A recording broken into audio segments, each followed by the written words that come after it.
Good morning. This is Father Stephen Kelly from St. John's Church in Detroit. We're continuing our series of daily morning meditations, where we generally look at one or another of the lessons that are assigned for morning or evening prayer, what is known as the Daily Office Lectionary. Let's kind of change course a little bit. Let's go back to looking at the lesson that's assigned for morning prayer from St. Luke's Gospel. We've done the book of Maccabees the last couple of days. We threw in a little bit of Acts of the Apostles 2 days ago, but let's take a look at the Gospel according to St. Luke, which is, like I said, for morning prayer today.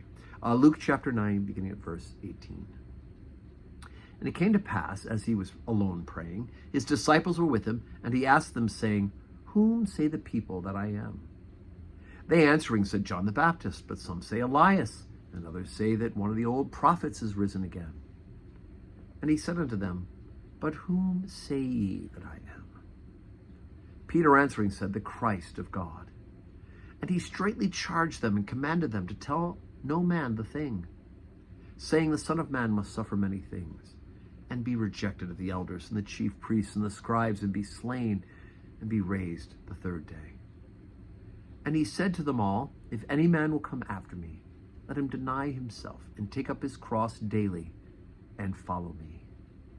For whosoever will save his life shall lose it, but whosoever will lose his life for my sake, the same shall save it. For what is a man advantaged, if he gain the whole world and lose himself, or be cast away? For whosoever will be ashamed of me and of my words, of him shall the Son of Man be ashamed. But when he shall come in his own glory, and in his Father's, and of the holy angels.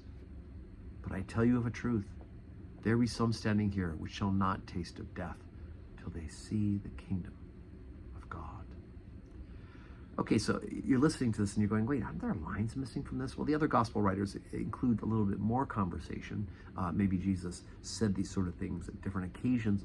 But here's one where we hear him saying, Who do people say that I am? And the people give the inventory, John the Baptist, Elias, an old prophet risen again.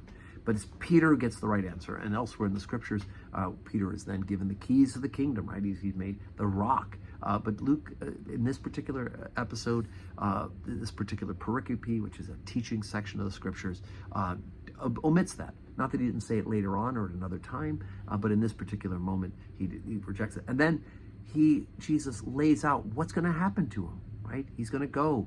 He's going to suffer, rejected of the elders and chief priests, be slain and rise on the third day. And the other accounts of the Gospels tell us that Peter tried to forbid him from going to Jerusalem to have that happen. And Jesus has to say, Get thee behind me, right? But again, Luke is just dealing with this one part of the conversation in this particular place. But the main point to remember is the disciples don't get it. They either don't believe it or they can't hear it for some reason. But when it's happening, they seem to have forgotten that Jesus said this would happen, right?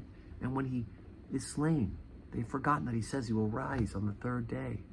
And there they are cowering in fear on the third day when Jesus appears to them. So anyway, it shows it's not perfect. But of course, what's important is that what drives it home, right?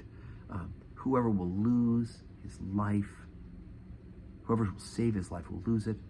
And whosoever will lose his life for my sake, the same shall save it, right? You have to deny yourself, take up your cross daily, and follow Jesus. Not an easy task, but an absolutely necessary task. We are to follow Jesus every day. Make that decision to continue to be converted, to follow Jesus, to love him more and more. Take up your cross and follow Jesus. So today's Friday. We don't have public worship on Fridays, but of course we're saying our prayers at home. So please be sure to pray for me. I'm praying for all those who watch these, and may God grant us a Friday that is full of blessings.